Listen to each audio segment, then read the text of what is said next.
Hey everybody, it is Coach Malcolm here, and today I'm going to be doing sort of a new type of video, one that I haven't done before, and that is we're going to be looking at just one game today. And this game is special because first of all, it's just an interesting, cool attacking, very tactical, maybe a little bit of calculations, mating threats, mating ideas.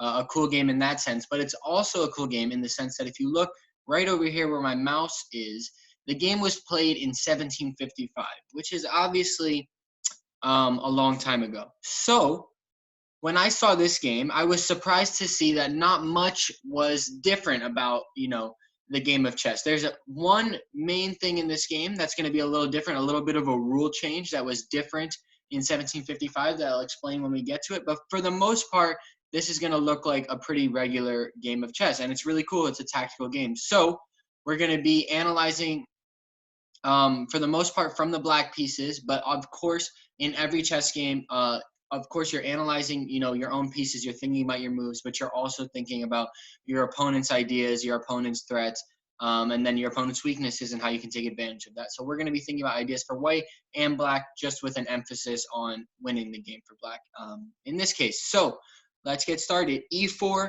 E5. I'm sure you guys have played these exact same moves in many of your games. So 2020, 1755. Some things never change, right? So white plays knight f3, knight c6. A lot of times in your guys' games, I see moves, bishop b5, the Ruy Lopez. In this game, white decided to play bishop c4, which is still a very common opening played today for white. In modern times, I played this opening when I was a couple years ago as well. Black responded with knight f6. Many times, obviously the black knight is attacking this pawn on e4. So white responds usually with d3 or knight c3. In this game, white, chose knight c3 to protect that pawn on e4. Bishop c5, this is a very normal move for black as well, developing the bishop, looking to castle. Here, knight g5. So this is obviously a threat that white is making. This knight on g5 is attacking f7, and the bishop on c4 is attacking f7 as well, and there is only one defender, right? We obviously see that. So we would normally think, and what is going to be played on the board is castles. This is what black did here, because and this would look like a very normal move, right? Here black defends the pawn with two pieces. If white ended up trading off here, which isn't what happened, but if white ended up trading off, black has a rook and a pawn. They lost a rook and a pawn, but they got two pieces. So they mess up their king side a little bit, but usually two pieces is better than a rook and a pawn.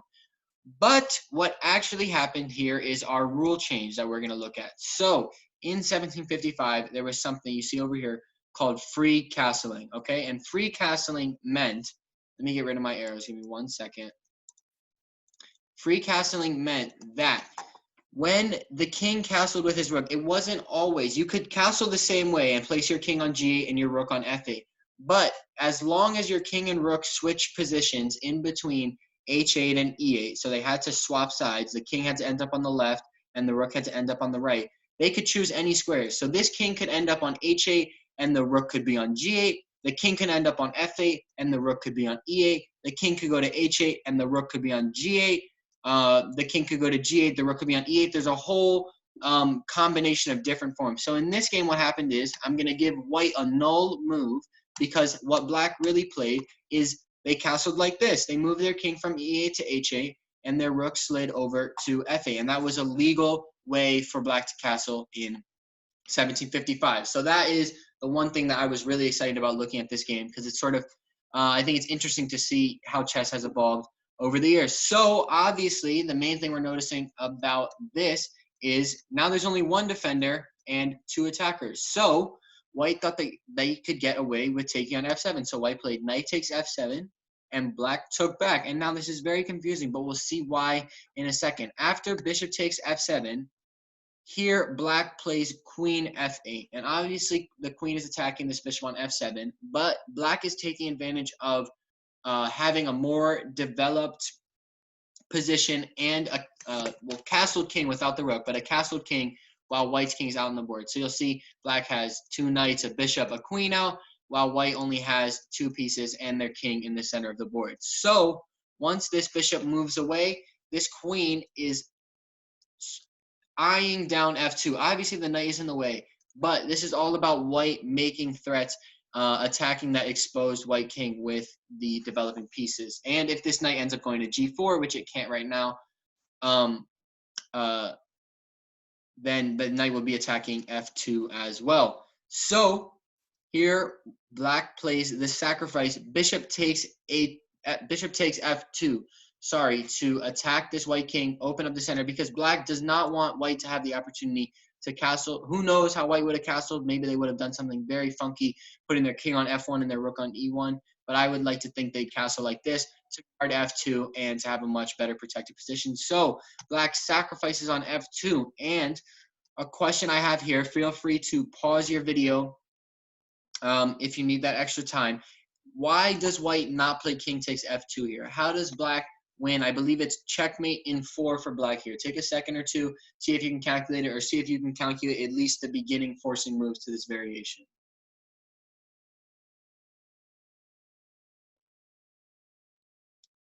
All right, hopefully we see knight takes e4 is deadly here.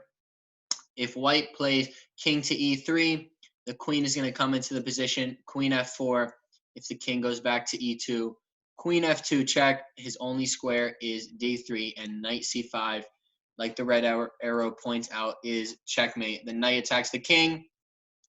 The queen is covering these squares. The pawn is defending d4, and this king has no squares to go to. Obviously, the knight cannot be taken. All right, so that is why king takes f2 is not a viable option for white. So white played in the game king to f1, and here black decides to get a little bit more development in the game, because often when you have an attack and it can look like the attack is dwindling down, a very key idea is bringing in more pieces to apply more pressure, cover more squares, a whole number of things, have more tactical ideas. So here black plays d5, opening up their bishop, particularly this g4 square. The knight could go to g4 and create a pin with this bishop. The bishop could go to g4 and attack this queen on d1. There's a whole range of ideas. And let's also just notice on the most basic level, this bishop on c4 is being attacked. So the bishop moves away, heads to e2, not only to save itself, but to guard this g4 square that is becoming increasingly more vulnerable. And in this position, black takes on e4. So, bringing this pawn into the position, not applying too much pressure, but, taking that pawn, taking more center squares away from white. White responds with d3, challenging the center. Also, I would say opening up ideas for this bishop, and also just providing another piece to defend if useful. So here what we're going to look at is, obviously, our bishop has been sitting on f2 for a hot minute now. So should we leave this bishop on f2, or is it time for it to evacuate? Take a second or two, consider that.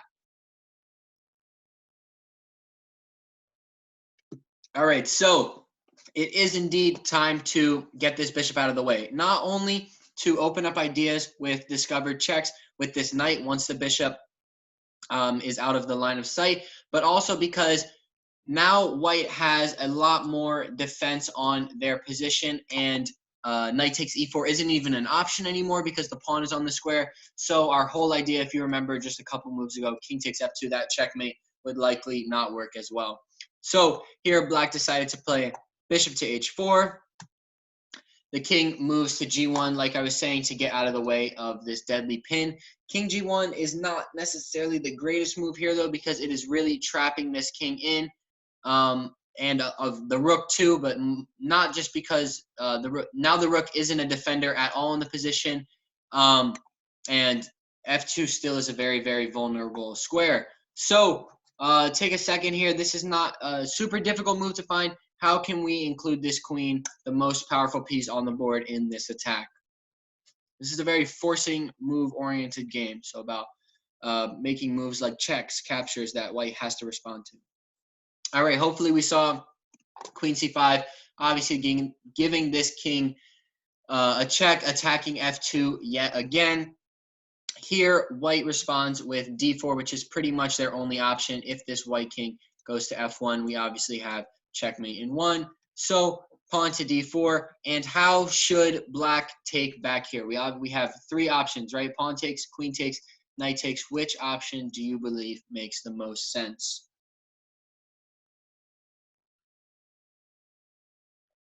All right, so I very much like what was played in the game. Black played knight takes d4 because it also involves another piece in the attack. Now this knight has a whole range of ideas, particularly attacking this king, attacking defending pieces like that bishop on e2.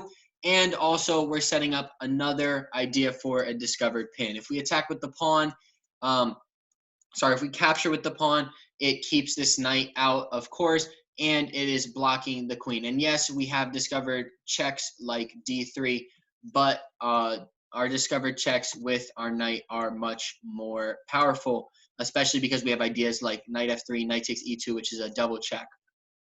All right, so here white is terrified of that idea, so they play bishop e3, getting in the way of that discovered idea. But they have fallen into a quick set of tactical plays here. So this is a little bit tricky to find, so I'm going to give you guys a couple more seconds. But how can we utilize this knight's activity in the center of the board and the fact that this bishop on e3 is undefended to make some discovered, very crazy, very tactical ideas happen?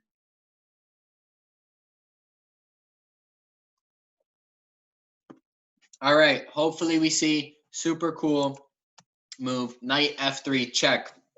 So the first thing we're going to look at here, white played king f1, which is their only choice. So, but let's look at why.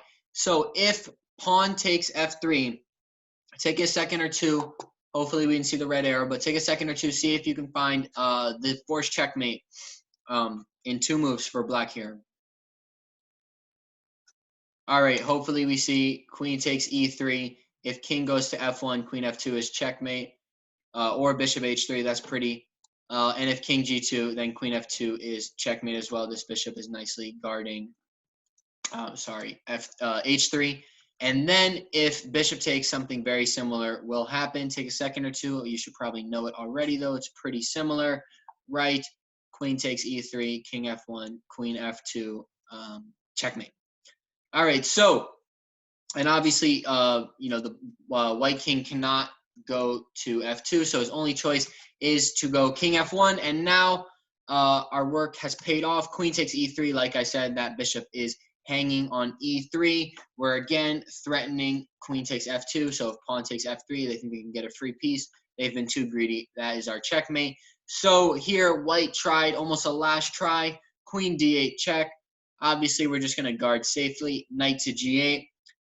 Now, white played knight d1, attacking the queen, guarding this f2 checkmate, but we simply have too many pieces, too close to this king. He's way too exposed.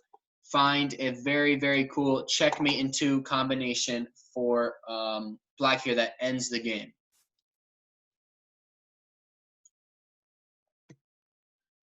All right. Hopefully we found this awesome sacrifice. Queen g1 check. The only move white can play is rook takes g1 and knight h2, a gorgeous checkmate, attacking the king, and this bishop on h4 does an excellent job, guarding the only remaining squares for the king. And again, let's notice this is very cool as well. The king is also trapped in by his own pieces. All right, so I hope you enjoyed this game. Don't try free castling in your own games. It is an illegal move now. It is going to get time put on your opponent's clock, and it is going to look very, very funky if you attempt to do it. But definitely use it if you are involved in some chess trivia, because it's a really cool idea. All right, thanks, everybody. That's it for today.